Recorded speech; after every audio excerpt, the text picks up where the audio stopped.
Simply Tammy. It's a blessing that I'm here, I'm alive. No, I never ever have to cry, cause it's something I know will always work for me on my side. Not a thing I even have to fight, All things work together for my good. Life speaks if you listen, it might be sound. Watch the love come alive. Sharing the truth that inspires, Sharing the truth that inspires, Sharing the truth that inspires. All things work together for my good. Life speaks if you listen, it might be sound. Watch the joy come alive, watch the joy come alive. Sharing the truth that inspires. Inspired to love, inspired to grow, inspired to heal, inspired to live. Simply Tammy.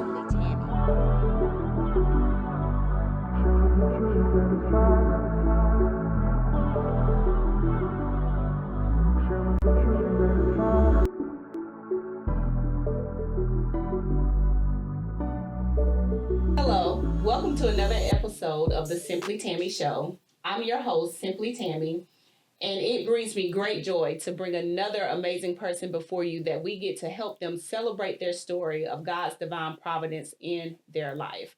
I have a woman with me tonight who is a trailblazer in the upstate of South Carolina. She has a wonderful nonprofit organization that's serving women and girls in the Spartanburg area of South Carolina, and we're going to learn more about what drives her passion to do what she does to impact lives. So without further ado, help me welcome to the Simply Tammy Show, Andrea Johnson. Thank you, Tammy. Hey! Hey, girl. Hey, girl. How are you? Hey, girl. Hey. Good. I am good and so honored to be here. I'm just so honored that you even thought about me because I was like, what am I going to get up there and talk about? And as I looked over the stuff that you sent me, I was like, you know what?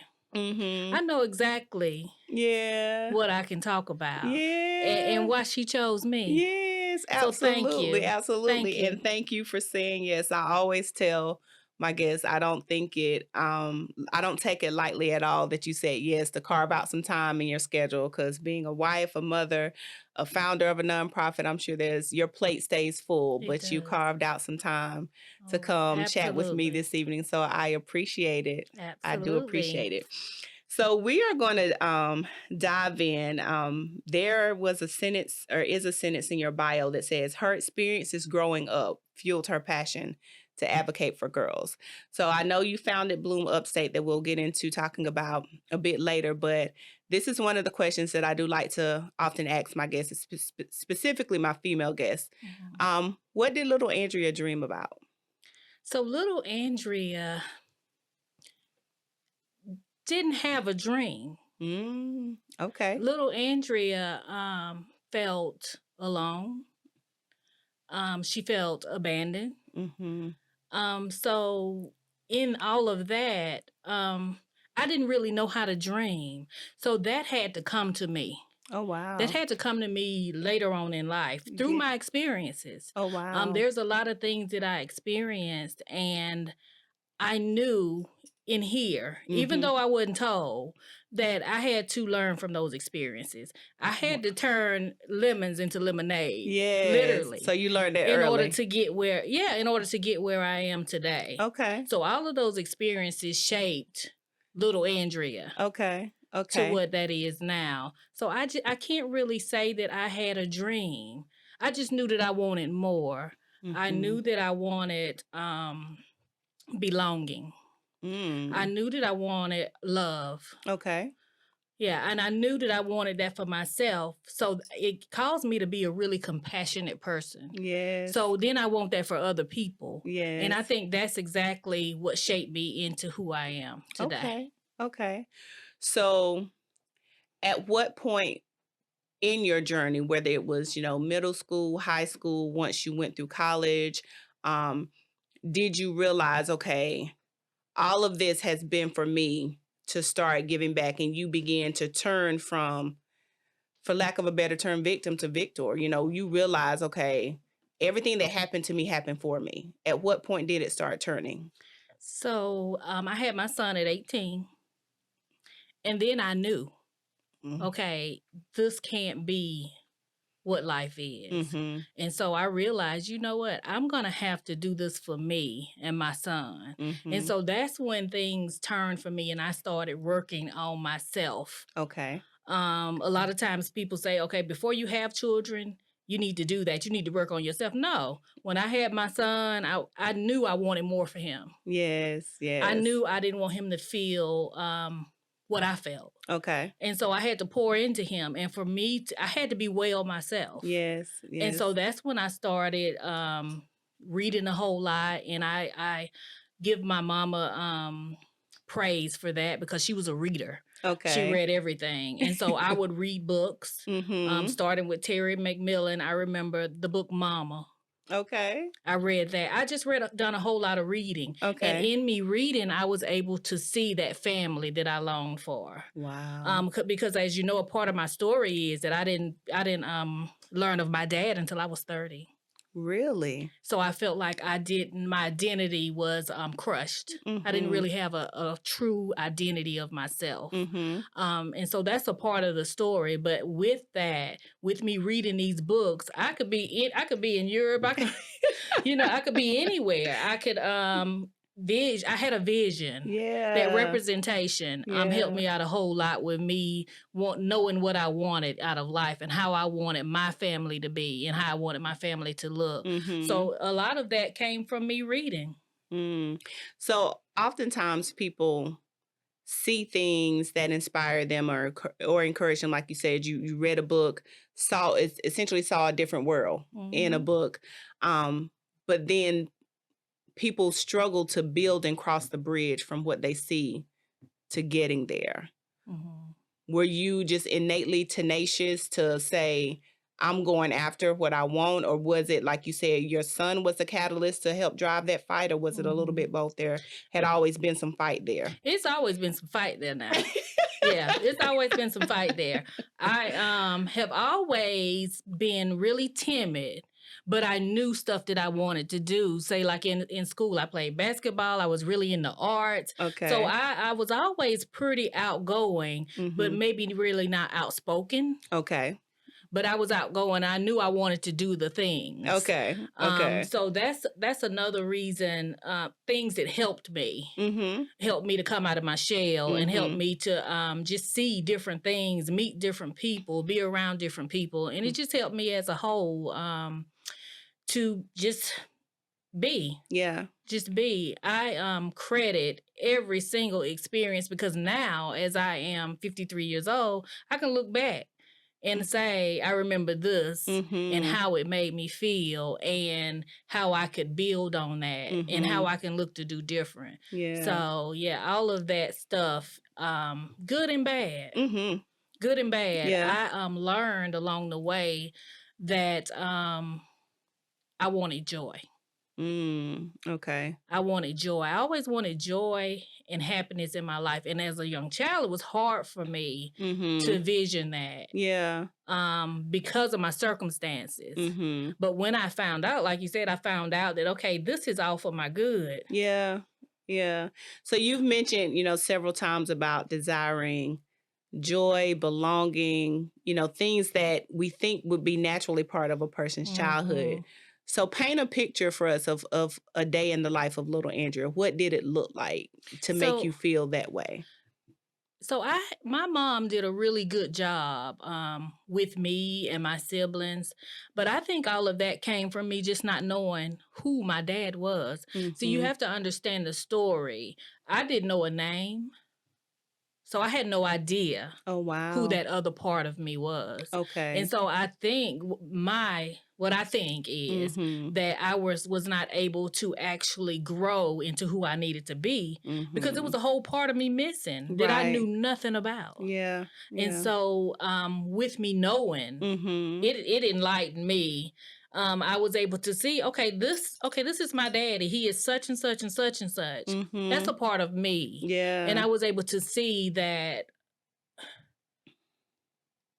it's multidimensional. You know, it's more, Yeah. it's a lot of dimensions to the story. It's a lot of dimensions to me, and it made me feel proud. I had a grandmother and grandfather to live. My grandfather lived to be, I think it was like maybe 98 when he passed. And this is on your paternal side? This is on my paternal side. Wow. My grandmother just died. It's been a year in March that she died.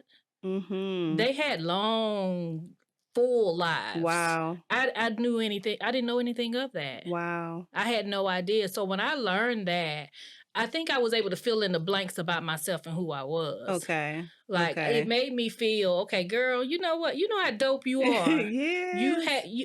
It's something to grow up and feel different. Because just keep in mind, I was born in 1971. I didn't know a whole lot of people that just did not know who their dad was.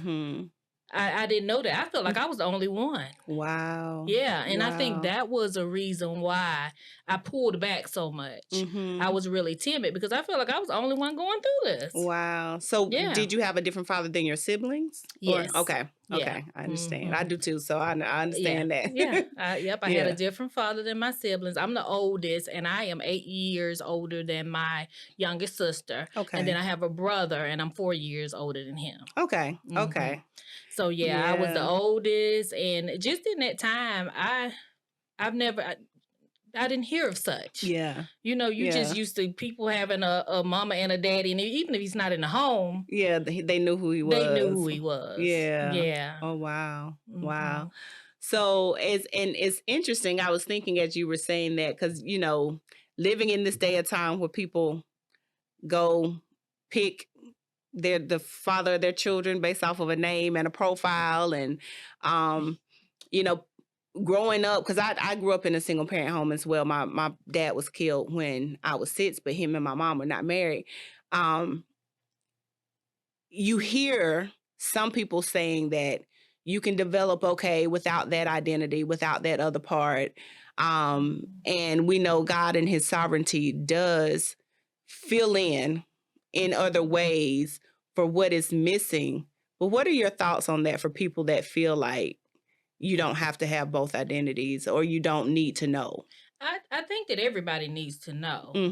I think that you can grow up without a father and be fine. I do feel that too. I mean, I just think it depends on the circumstances, and I think just like divine providence. I didn't know for a reason. Yeah. I don't know if that was to protect me. And I actually think it could have been. Yeah. I don't know that, but I think that it all happened for a reason. Absolutely. It all happened for a reason. And see, as a child, I couldn't understand that. I just knew it's not a father in the house, and I don't like it. Right. Yeah.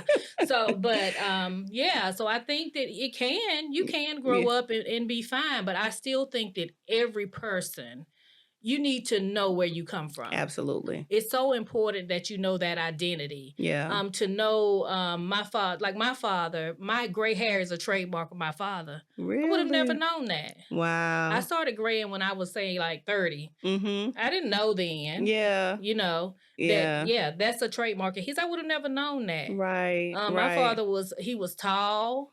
I didn't know where I got my height from. You know, and then just to, when you talk about women in the family, and to not know, not have a grandmother. I never had a grandmother.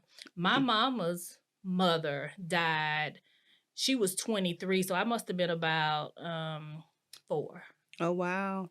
And so my mother's mother died in her arms. Oh, wow. And so just recently, because of everything that was going on in my transition and me wanting to know now, like I want to know everything about her side of the family and everything about his side of the family. She told me, she said, because to be clear, my mother was really good, but my mother was a single mama of 3. And so she was busy. Absolutely. And so it wasn't a lot of talking going on. Right. But I asked Don't ask her, me no questions. I got to work and pay these bills. You got to work and pay these bills and take care of y'all. And she did a good job of that. My mother did. She provided for us. But as far as anything else, it wasn't a lot of talking going on. And so I wanted to know everything. Mm-hmm. And that's why I feel so deeply about women and those relationships. Yes. But I didn't know my mom and I, we had a disconnect, and I didn't know why. Hey, just for a moment, I wanted to interrupt you. So no, the video has not messed up. This is an intentional interruption. Just for me first to say thank you, because if you've gotten to this point, that means you're still watching this interview, and hopefully you're hearing some things that are helping you, encouraging you, inspiring you. But I thank you for taking the time to listen, to get to know some of these amazing people, and to be encouraged and inspired by their stories. Second of all, I want to give you an opportunity to partner with me. If there is something that you think you can offer to this platform, either hands-on if you're local to the Greenville area, if you know some guests that you think I should interview, or if you see the transitions that we've gone through from when I started with Women Who Win and now doing this in my own space, and you say, I want to support that vision, I want to give to it, we welcome any type of support that you have to give. We also are going to have opportunities for organizations and businesses. You don't have to be local to Greenville, but we can spotlight you during our show segments. If any of that sounds interesting to you and you want to participate, shoot me an email. I'm going to put the email address on the screen, and I want to give you all of the information on how you can partner and connect so that we can keep bringing these people before you, sharing their amazing stories, offering them a safe space to share their journeys, and to also help encourage you along yours. So thank you again for listening, and now back to this interview. And so I found out later, this journey of mine, that she didn't really know her mom in that way. Her mom was in the house, but her grandparents primarily raised her. Wow. Okay. Yeah. And so she told me a story. She said, Ann, she said, when I was going to kindergarten, because back then just think that it was all Black schools and everybody knew everybody. Right. And she said she was going to school, and she said that a lady told her, you know what? If you don't call your mama, you can't come to school. And she said that's when she started calling her mama. Really? Yeah. Wow. Yeah, and I thought that was just fascinating because I then was able to see her story and say, you know what? Yeah. She didn't have that relationship with her mother either. Yeah. And that makes it harder for you to bond. That was a generational curse that I was like, you know what? I'm getting ready to break that. Yeah. Yeah, because you want those relationships. It has so much to do with how you grow up as a woman and how you love other women. Yes. And so that was something else that I had to, it was a lot of different pieces. Yes. But that was something else that I had to do. I had to know that. A lot of our healing comes through us knowing. Yes. That's good. Yeah, That's comes good. through us knowing. We have to know. Yeah. We have to know. And traditionally, I feel like Black families just don't want to talk about the hard things. Absolutely. And in order for me to get where I am today, I knew I had to. Right, right. If something was going on in our physical body, before we started treatment, we would go to a doctor and get a diagnosis. We would get a diagnosis. And it's the same thing with the mental, the spiritual, the emotional. You got to know. You got to know. What is it that I'm dealing with? Yes. You have to know. So hearing your passion for, just based off your journey, when did you start Bloom Upstate, and what made you say yes to such a big undertaking? Ooh, that's a good question. So I have always, just because of my journey, I have always had a love for little girls and women and sewing into them and just making sure that they can thrive. Yes. So I've always had that passion, even with my little nieces, with my daughter, everybody. Girls, I love girls. Yes. Yeah, and I want to see us all just win. So I've always had that passion, but I did Bloom Upstate as my thesis for my master's degree. Okay. And I let it sit. I let it sit and I let it sit. And to be honest with you, I didn't even, after I did that thesis, I didn't think about literally just really going back and doing it. Right, right. And I remember being I have a little office off of my bedroom. And I remember sitting in there on the couch, and I don't know what it was. I felt like it couldn't be nothing but God saying, girl, it's time. Yes. It's time. And I'll never forget how it felt, because I felt like something just went all through me. And why I said yes this time is because I felt like I had to. Like, oh, if he's talking to me like this, I said, I got to do this. And so I started late nights, staying up, working on it, working on the vision. And the first thing I did was, and I tell my daughter this all the time, I wrote it down and I made it plain what I wanted. And when I tell you, brings chills, because when I did that, God opened up so many doors. Oh, wow. Oh, my God. Yes. The people that needed to be in my life were there. Yes. The stuff that I needed. I didn't really have anything to start with. But everything came together. Oh, that's beautiful. That is everything beautiful. Came together. And I did it. Me and my friend girl, we started at the Salvation Army with 5 little girls for a whole year. No money. So I self-funded. Okay. And after that. Did you get some Kleenex for, if you don't mind? And after that, it bloomed. It all bloomed. So what was the inspiration for the name? Since it was part of a thesis before it became. I'm going to tell you. Thank you. Thank you. So that's my videographer, y'all. If y'all been watching, y'all already know he's behind the scenes. So thank you, sir. So Bloom came. So originally, the name of Bloom was Ubuntu. Yeah, I see that. It was so many people with that name, and I was like, how can I use it? Just because I love the concept. I am because you are. We are. Yes. Yeah. And I love that concept. So I was like, how can I use that word? And I done it backwards and forwards. I was like, I'm not going to be able to use it. And so I thought about a flower for my logo. And I honed in on the lotus flower. And that's where Bloom came from. Okay.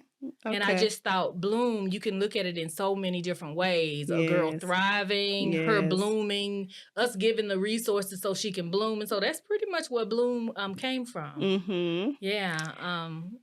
I recently hear a man was saying, you need to change the name because people going to think you're a garden club.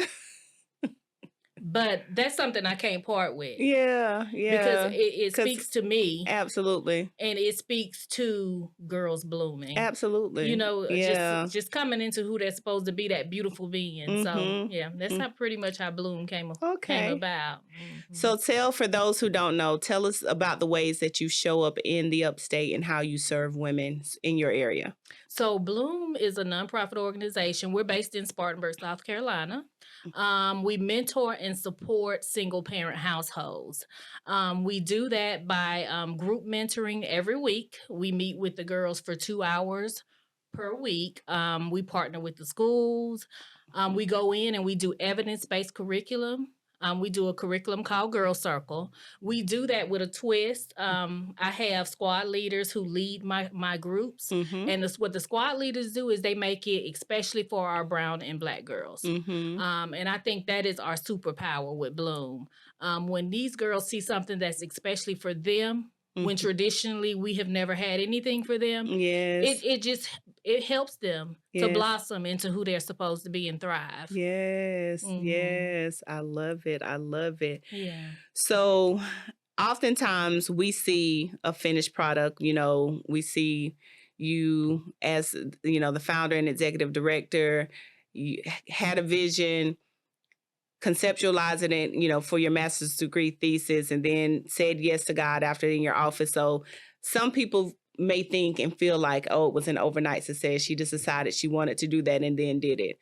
What were some of the pain points to getting to the process of being founder and executive director of a thriving nonprofit? I think the pain process really just came through my journey. Yeah, my journey. was the pain process, because it was a lot of stuff I had to work through. Yeah. I had to work through in order to be healthy and healed for these girls and for these mamas. Yes. You know, and I had to be real with that. It had to be raw and real. So I had to make sure that I wasn't covering up what the journey that I had been through, Right, and the pains that I have had, and the nights that I had cried, and just the things that I did to make myself healthy and whole and to feel joy. Because one of my I'm not going to say a New Year's resolution, because it wasn't a resolution, but joy is the word that I use. And I always work on that. And I still work on that. I work on that daily to be joyful. No matter what's going on, I try to be joyful and just know that, guess what? God is working for my good. Even if it looks bad to me, it's something good that's going to come out of this. So I don't have to worry. I don't have to get upset.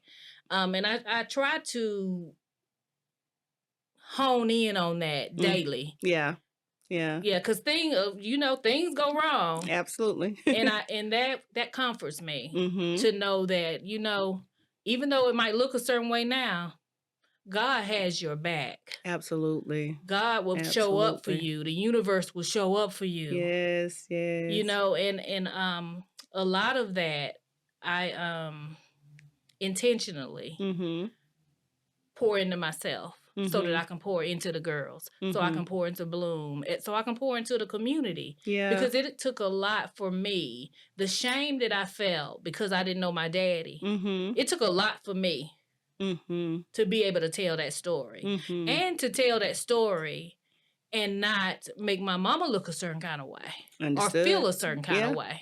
Yeah. So, I think that's the pains and the stuff that I had to go through to get where I am now, and to be founder and executive director of a thriving nonprofit. And I just feel like, because God know my heart. Yes. And I feel like the universe opens up to me. Because they know my but the universe knows my genuineness. Okay. And how I feel and what I've put into this. And my hurts and pains from the past. I think all of that plays into why Bloom thrives. Okay. Beautiful. So you and I connected, I think this has been 3 years ago now, going on 3 or 4 years ago now. 3 years. Yeah. Because of an amazing event you do every year for your organization as a fundraiser and an outreach called In Our Mother's Garden. In Our Mother's Garden. What was the concept? How did you conceptualize and then bring that to fruition? So, of course, the book, it's not called In Our Mother's Garden. It's by Alice Walker.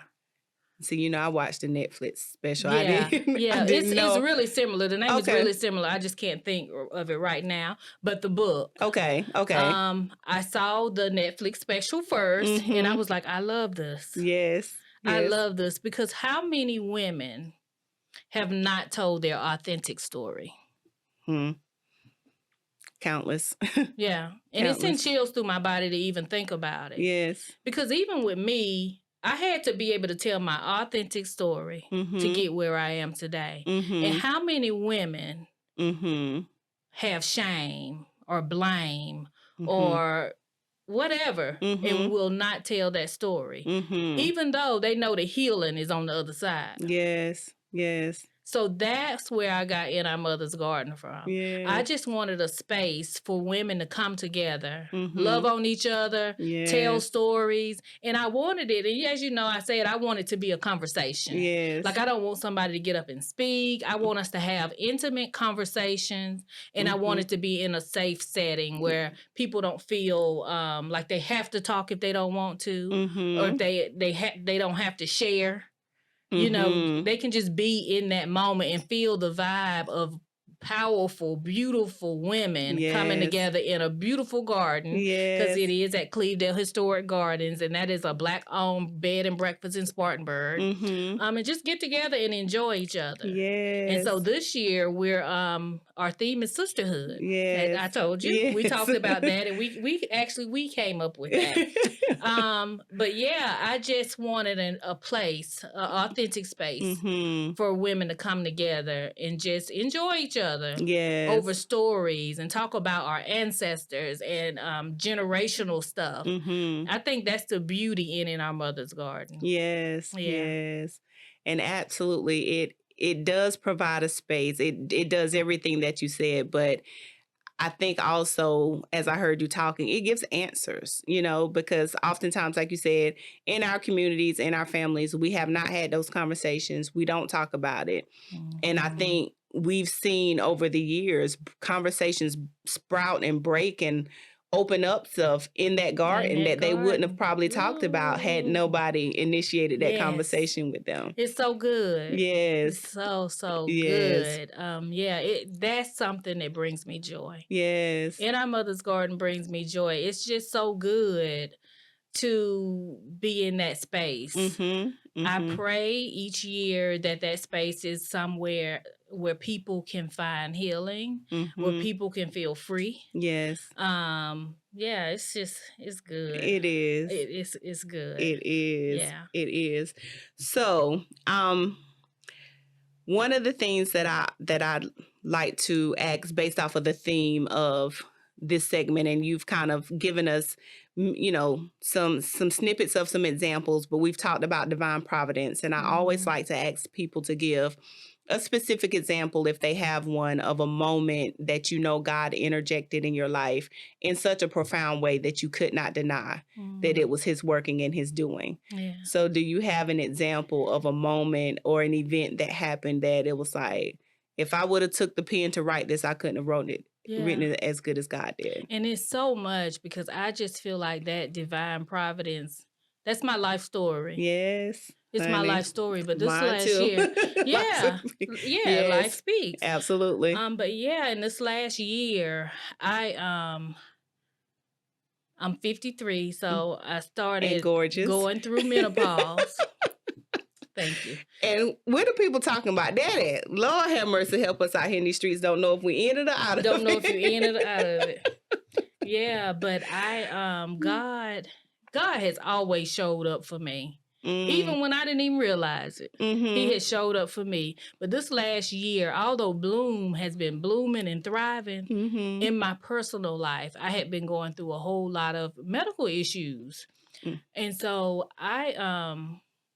New Year's Eve of 21, I went to the emergency room because I was just hurting.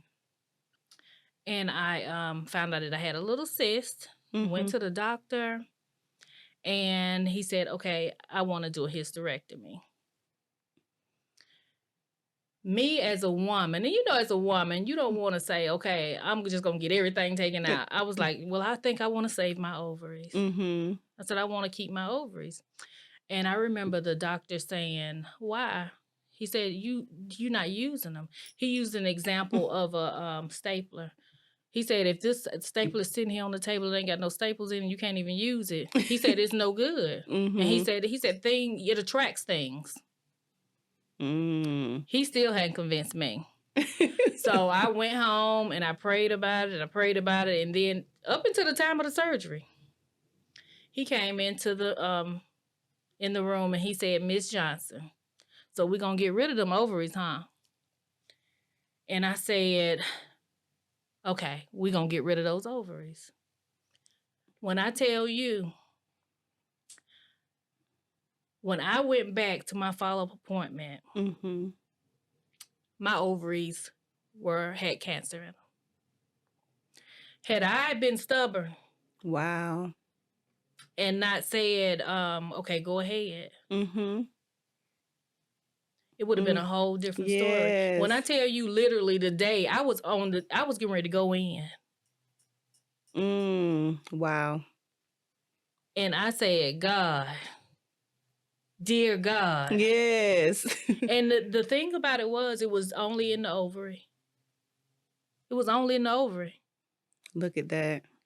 Wow. Yeah. So it hadn't even. Lord have mercy. Yeah. It sends chills through my body just to even think about it. Yeah, it was encompassed in that ovary. And had I done anything different, this story could be really different now. Yes. And so I knew. I knew that that was God all the way. Because when I tell you I was dead set. And I don't even know why. And I think it's a woman thing. We feel like it's certain things that make us less a woman. And that's not true. Right. Yeah, just because I don't have any ovaries, that don't mean I'm less a woman. Right. But because of the way that I feel like a lot of women were reared to think certain stuff. Yeah. Yeah. Is why I was thinking, oh, no, I can't get rid of those ovaries. Yes. And had I not, yes, it would have been different. So I know right then that God was saying, it's going to be okay. Yeah, I got you. Just let me guide you. I got you. Yeah, don't even worry about it. Don't even waste your time worrying. And that's why a lot of times now, I try not to even worry about stuff. A lot of times my husband be like, you act like you don't care. No, it's not that I don't care. It's just that I know that things are going to work out just the way they're supposed to be. Yes. It may look at it and say, okay, it looks bad. It's bad for me. But I just feel like it's always going to work out for your good. Yes. It might look bad. Yes, but it's for your good. But it's for your good. That is, yes. Yeah. That is the truth. Yeah. That is the absolute and I wholeheartedly believe that. Yeah. I believe that even in my worst times, I may get down. I may feel like, okay, but at the end of the day, I know that I cannot dwell on stuff that I cannot change. It's not my control. I can't control that. Right. But I know who can. Absolutely. But I know who can. So, yeah. Yes. Yeah, that's my, that to me, that was divine providence. Yes. Absolutely. Absolutely. So being a wife and a mother, you have 2 daughters, right? And you mentioned you have one sister. With your upbringing, did you find it challenging to develop friendships and sisterhood with other women? And then how has that impacted how you mother your daughters? It did. I had to, because you just know what you grew up with. And so in the beginning, me and my daughter, we've always been close. Now, one of my daughters, that's my husband's daughter. So she doesn't stay with me. Okay. But my daughter that was in the home, we've always been close. But it was a challenge. It was a challenge because I looked at the relationship that I had with my mother. And I knew I wanted different. Yes.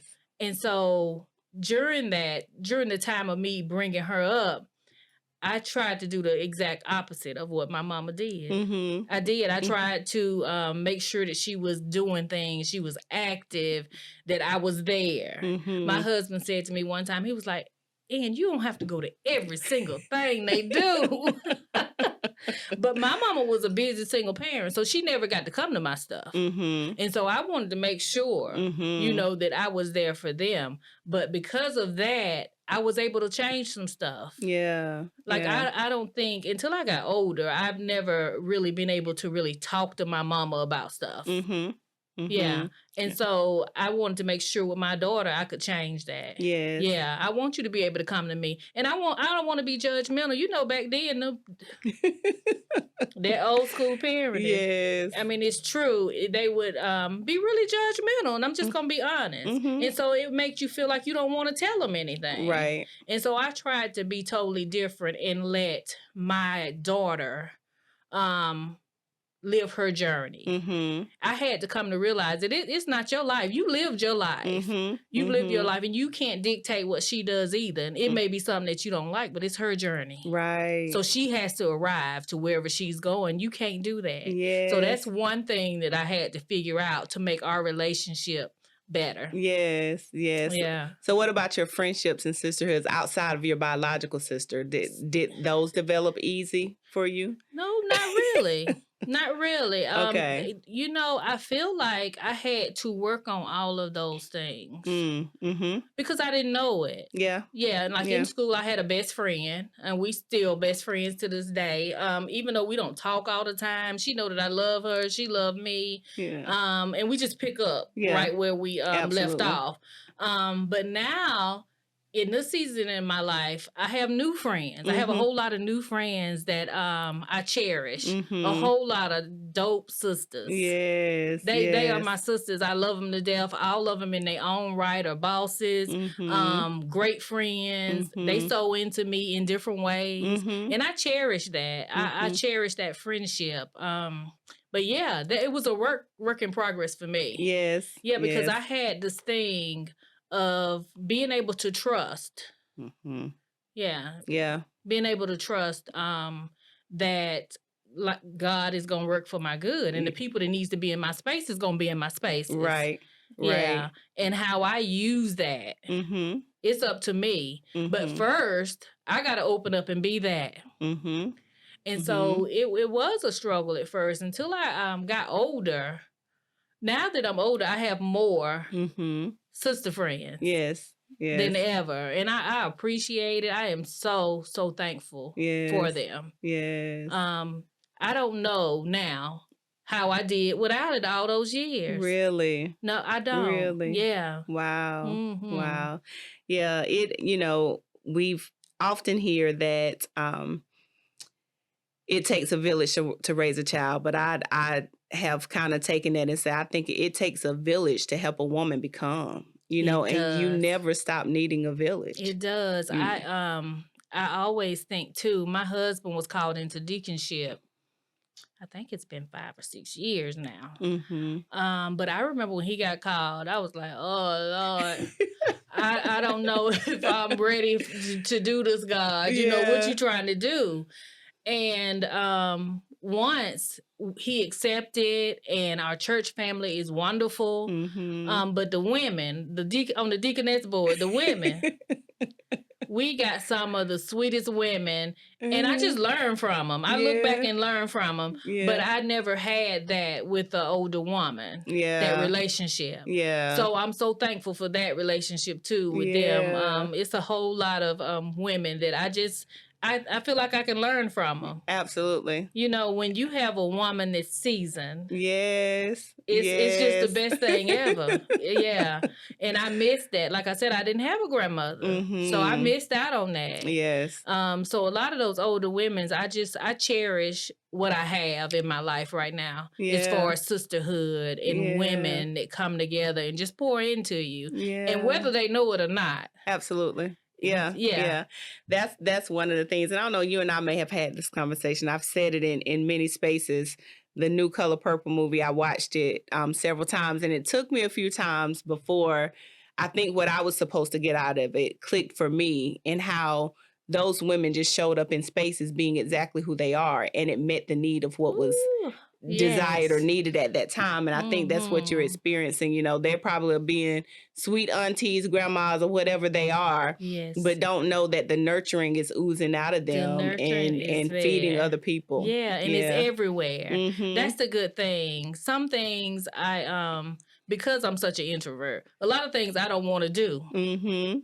But I started realizing, you know what? Every time you go, wherever you go, it's something there for you. It's something there for you. You're going to get something out of that. Yes. Yeah. It's, even if it's just meeting a new woman, a new face. I love it. And I just love life and how everything is divinely structured for you. Whether you realize that or not, it is. And the people that's in your life, they're supposed to be there. The people that's not, they're not supposed to be there. Absolutely. Yeah. Absolutely. So as we get ready to wrap this up, 3 things. First, we're going to ask you to tell us how we can connect with Bloom Upstate. And also, I see you have a book club. So any ways that they can connect with you, be it through the nonprofit or your book club, let us know, whether it's on social media or website, so we can share that information. Okay. I'll let you do that first. I won't stack a bunch of things on you that you got to remember. Okay. Let's do that first. So you can connect with Bloom Upstate. We have a website, www.bloomupstate.org. Follow us on Instagram, on Facebook. We have a really, really, really good social media presence. We show everything that we do with the girls.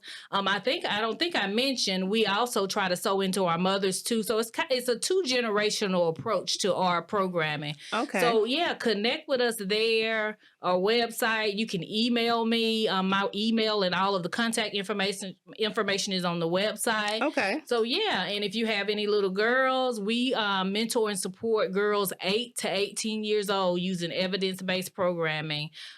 We just had a really big event with Miss Kitty Black Perkins, and she is the creator of the first Black Barbie doll. So we do stuff like that so that Black girls and brown girls can see representation in the community. Yes. But yes, please reach out to us, follow us on our social medias, and just get in contact with us or tell somebody about us. Absolutely. Like I said, I've been to 2 of the In Our Mother's Gardens. This year will be the 3rd one. This will be the 3rd one. And amazing experience every time. So I'm honored to be able to be a part of that. And the book club, is that for women in Spartanburg, or how do you host that? Okay, so I'm going to go to the book club in just a minute. Another thing about In Our Mother's Garden. So In Our Mother's Garden, the purpose of that is to bring powerful women together to advocate for Bloom Upstate. So once you buy a ticket, which is to the In Our Mother's Garden, there are also other perks, and so that is the Lotus Society. Okay. So the Lotus Society is a group of women that get together to advocate for girls and mothers in single parent households in the Spartanburg area. Okay. With that, you get In Our Mother's Garden, which is the brunch. You get VIP events to attend. We usually have a yearly brunch. You get newsletters from Bloom. Okay. So you have a whole lot of different perks. So what that In Our Mother's Garden initially is you joining the Lotus Society. The Lotus Society. Okay. Which is a group of women that advocate for Bloom Upstate. Okay. And is the information for the Lotus Society on the website as well? No. But we're working on getting that on the website now. Okay. It should be there by the end of the week. Okay. Along with our ticket information as well. Okay. And so Ebony Elite Book Club, yes. So I started Ebony Elite. So our book club is 22 years old. Wow. Yes, we've been reading together for 22 years. Really? Yes. We used to meet once a month, but as we've gotten older, we meet every other month. We have people in Greenville in the book club, and we have people in Spartanburg, so we typically rotate back and forth. Okay. We usually have a leader discussion, and they choose wherever, and they choose the book. Okay. And we just get together and discuss the book. Okay. And we always have a good time. Yeah. Right now we have, I think, 7 or 8 members, and we are looking to integrate more younger girls. Okay. Because a lot of us, at least 3 of the members have been in the book club for at least 21 years. Really? Yeah. That is some faithfulness right there too. Yeah. And we've been together for so long, it's more than a book club at this point. Yes. So, but yeah, we integrated girls' night kind of. It is, and we look forward to getting together and just talking and discussing different books. So yeah, you can join. You can follow us on Instagram and Facebook. Okay. We have an email. Our email is ebonyelite@charter.net. We are accepting new members. So if you want to come out and read a good book and just have some good company, come on and join us. Okay. So I love to just ask our guests to kind of, I guess, sprinkle a little icing on everything that they've shared, because you've shared some amazing nuggets and inspiration, and your journey in and of itself is inspiring. But if you think about the young woman that struggles with her identity and doesn't know that there's greatness ahead for her, or the single mother that is struggling, or the person who feels like there's something that there's more that they're supposed to do for their community and don't know how to move forward. So anything that you feel inspired to leave with people watching that's on your heart to share, if you don't mind looking in that camera and leaving Okay. some words for them. So what I would say to you is trust the process. Trust the process that you are going to be exactly who God wants you to be. Girl, do you not know how dope you are? Yes. You have the power. You have the power. The power is already in you, and every single thing that you need is already right here. Yes. Yes. I love it. Does she not know how dope she really is? Yes. Yes. I love it. So our staple wild card question that we ask every member, well, I don't say member, every guest on the show, because I love music and I like to hear what people listen to. If you had to name a song that describes this season of your life, what song would you say describes this season? I don't know. And it could be something maybe that you got on repeat right now. You've heard it and it kind of struck something in you. Let me think. This season, I don't know. Okay. Let's see. I love everything Jill Scott, but I'm just trying to think what is Like relevant a song to this season of your life. Yeah. To this season of my life. Maybe some Andrea 𝘓𝘬𝘓𝘦 Okay. Brown Skin Girl. Okay. Okay. Yeah. All right. Brown Skin Girl by Andrea 𝘓𝘬𝘓𝘓. Okay. All right. And why that song? Because it just explains how our brown skin is everything. That melanin is everything, and it's all that we need. Yes. And it just encourages girls to be comfortable. Yes. Be comfortable in your skin and just know. Yeah. Like I said, know how dope you are. Yes. Know that you have everything that you need. Yes. And for you to put in the work. Put in the work to get what it is that you, whatever it is that you want. Put in the work to get that. Yes. And I think Brown Skin Girl is the one of the odes. It's not many that focuses on brown skin girls. So we'll say brown skin girl. Okay. That was a first. I like that. We've had one particular song that's been repeated in here a few times. But so yeah, I like that was the first reference to Andrea 𝘓𝘬𝘓𝘓. Good. So this has been nice, amazing. I've enjoyed learning more about you. Yes. So thank you so much again for saying yes. And to those that are watching, thank you for your continued support. Thank you for subscribing to the YouTube channel. And you know what I'm about to say. If you have gotten this far in this video and you have not subscribed to my YouTube channel, press pause, go subscribe, and then come back and finish. But really, we appreciate not only the support of watching, but when you subscribe to the channel, you're able to get notifications of when new episodes come out every week. You are able to also grab the link and share it on your own social media profiles. We do post it on our Facebook page and other social media outlets that will be shared on the screen. But it just lets us know that you're connected to the vision and you are celebrating with us these amazing people who have some stories of triumph in God's divine providence. So it matters that you are connected with us. I really, really appreciate it. Andrea, thank you again. And to everybody watching, until next time.